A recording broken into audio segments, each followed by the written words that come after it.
ये कहानी शुरू हुई क्रिसमस के 2 दिन पहले। हर कोई क्रिसमस की तैयारी में लगा हुआ था। पीटर और मरियम भी क्रिसमस की शॉपिंग करने बाहर गए हुए थे। उन्हें नहीं पता था कि इस साल का क्रिसमस उनकी जिंदगी में भूचाल लेकर आएगा। पीटर और मरियम दोनों एक दूसरे को बहुत प्यार करते थे। शॉपिंग करते समय मरियम ने पीटर से कहा, पीटर, क्रिसमस की ये ड्रेस कैसी लग रही है, देखो। पीटर फोन पर किसी से बात कर रहा था। मरियम उसे आवाज लगाती रही, लेकिन उसका ध्यान फोन पर था। मरियम उस ड्रेस को पहनने ड्रेसिंग रूम में चली गई। थोड़ी देर बाद पीटर ने अपना फोन रखा और मरियम को इधर उधर देखने लगा और उसने दुकानदार से पूछा, अरे सुनो, यहाँ जो मैडम मेरे साथ आई थी वो कहाँ गई? सर, वो चेंजिंग रूम में है। पीटर मरियम का इंतजार करने लगा और अपने फोन में फिर से लग गया। कुछ समय बीतने के बाद उसे याद आया कि मरियम बहुत देर से आई नहीं है। वो उस चेंजिंग रूम की तरफ गया। उसने दरवाजे को खटखटाया, लेकिन अंदर से कोई आवाज नहीं आई। पीटर ने उस दुकानदार को बुलाकर वो दरवाजा तोड़ा। जैसे ही वो अंदर गया, वहां पर मरियम नहीं थी। उसने दुकानदार का कॉलर पकड़कर कहा, मरियम कहाँ है? साहब, मैडम अंदर ही गई थी चेंज करने के लिए। उसके बाद से वो बाहर नहीं निकली है। बाहर नहीं निकली से क्या मतलब है? अपना सीसीटीवी कैमरा देखो जल्दी से। सर, हम चेंजिंग रूम में कैमरा नहीं लगाते हैं। पीटर मरियम को ना पाकर मायूस हो जाता है और इधर उधर देखने लगता है। तभी मॉल में लगे सारी लाइटें ऑफ हो जाती हैं और सीसीटीवी कैमरे में एक आवाज आती है, twinkle twinkle little star, how I wonder what you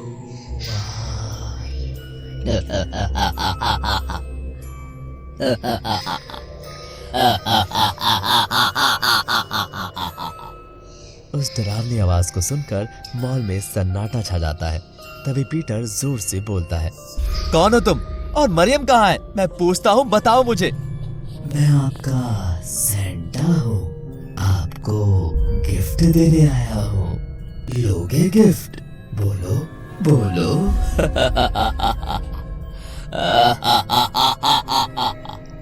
Peter और बाकी लोग डरने लगते हैं कि आखिर पीटर कहता है, तुम जो कोई भी हो सामने आ जाओ, नहीं तो मैं पुलिस को बुलाऊंगा। नहीं नहीं, पुलिस को मत बुलाना, नहीं तो ये सेंटा डर जाएगा। तुम्हें ऐसा लगता है? सेंटा का आज का गिफ्ट तो देख लो। वो देखो, लिफ्ट आ रही है, उसमें गिफ्ट है। जाओ जाओ देखो। पीटर और बाकी लोग भागकर लिफ्ट की तरफ जाते हैं और जैसी लिफ्ट खुलती है तो उनकी आंखें फट जाती हैं। लिफ्ट में एक सरकटी लाश पड़ी होती है और उसके पास एक गिफ्ट पड़ा होता है। पीटर उस लाश को देखकर डर जाता है, लेकिन वो लाश मरियम की नहीं थी। पीटर पुलिस को फोन कर देता है।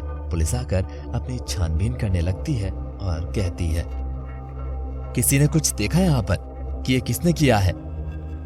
सर, पता नहीं कौन था। हम लोग इनकी वाइफ को ढूंढ रहे थे। वो चेंजिंग रूम से गायब हो गई थी। तभी एक डरावनी आवाज में कोई मॉल की टीवियों में आकर बोलने लगा और उसी ने ये सब किया है। और सर, ये गिफ्ट भी छोड़कर गया है। पुलिस ने उस गिफ्ट को खोला और उसमें कटा हुआ लड़की का हाथ रखा हुआ था और एक ऑडियो डिवाइस भी रखी हुई थी, जिसे पुलिस ने चलाया। Merry Christmas, this is for you. उस कटे हाथ को देखकर पीटर रोने लगा था। उसे लग रहा था कि यह हाथ मरियम का है। पुलिस ने पीटर से कहा, पीटर रोइए मत, अभी इसकी जांच होगी, तब हम कुछ कह पाएंगे कि हाथ किसका है। तब तक आप लोग निश्चिंत रहिए, हम जल्दी ही इस अपराधी को पकड़ लेंगे। ये कहकर पुलिस वहां से चली गई। पीटर बेचारा मरियम का इंतजार करता रहा, लेकिन जब रात हो गई तो उसे मजबूरी में अपने घर जाना पड़ा। वो रात भर सड़कों पर मरियम को ढूंढता रहा, लेकिन उसे मरियम का कोई पता नहीं लगा। वो वापस अपने घर आ गया और रात भर मरियम के इंतजार में बैठा रहा। अगली सुबह पुलिस उसके घर आई और बोली, मिस्टर पीटर, हमें कल जो हाथ मिला था उसकी डीएनए रिपोर्ट आ गई है। वो हाथ आपकी वाइफ का नहीं है। पुलिस की बात सुनकर थोड़ा निश्चिंत हुआ और बोला, लेकिन सर मेरी वाइफ मरियम कहाँ है? उसका पता अभी तक नहीं लग पाया है। हम उस अपराधी की तलाश कर रहे हैं, वो जल्दी ही हमारी गिरफ्त में होगा। पुलिस ये कहकर वहां से चली जाती है। तभी पीटर के फोन पर एक फोन आता है। पीटर बेचारा फिर से मायूस हो जाता है और टीवी में न्यूज देखने लगता है।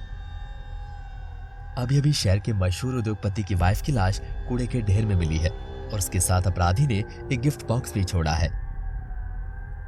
पीटर ने जैसे ये खबर सुनी, वो बाइक से सीधे उसी जगह पर पहुंच गया। पुलिस वहां पर वो गिफ्ट खोल रही थी। जैसे ही पुलिस ने वो गिफ्ट खोला तो सब हैरान रह गए। उसमें किसी की उंगलियां कटी हुई रखी थी। ये देखकर वहां पर सभी की आंखें फट गईं। उस बॉक्स में एक लेटर भी था। उसमें लिखा हुआ था, merry Christmas, this second gift for you. Peter ने जैसे उन उंगलियों को देखा तो पुलिस से कहा, सर इस उंगली में जो रिंग है वो मेरी वाइफ की है। कहीं मेरी वाइफ को उसने मार तो नहीं दिया? ये हम अभी नहीं कह सकते कि ये उंगली किसकी है। रिपोर्ट आने के बाद आपको खबर देंगे। तब तक आप पीछे रहिए, हटिए। पीटर अब घबराने लगा था कि आखिर ये कौन है जो क्रिसमस के मौके पर लड़कियों को इतनी बेरहमी से मार रहा है। वो डरते हुए अपने घर वापस आ जाता है और जीसस से प्रे करता है कि वो उंगली उसकी वाइफ की ना हो। थोड़ी देर बाद रात हो जाती है और घड़ी में 2 बज जाते हैं। तभी पीटर को बाहर किसी के रोने की आवाज आती है। कौन है? बाहर कौन है?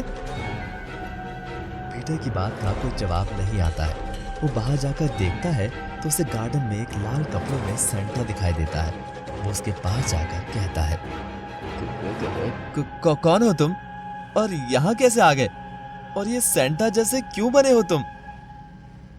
मेरी वाइफ खो गई है, इसीलिए उसे ढूंढ रहा हूँ।